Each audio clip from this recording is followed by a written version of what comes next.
We are looking at how to pronounce these words and more confusing pronunciations, including brand names. Stay tuned to learn more. Let's break down the pronunciation. 2 syllables. Knickers, that's British English pronunciation. Knickers. The first K is silent indeed. Now in American English, in the US, it's pronounced rather as Knickers.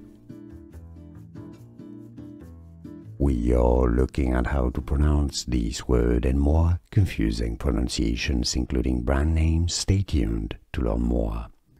Let's break down the pronunciation. 2 syllables. Knickers, that's British English pronunciation. Knickers. The first K is silent indeed. Now in American English, in the US, it's pronounced rather as Knickers. Here are more videos on how to pronounce more confusing words and names too many mispronounced. Like this video if you found it useful. I appreciate your support. I'll see you soon and thanks for watching.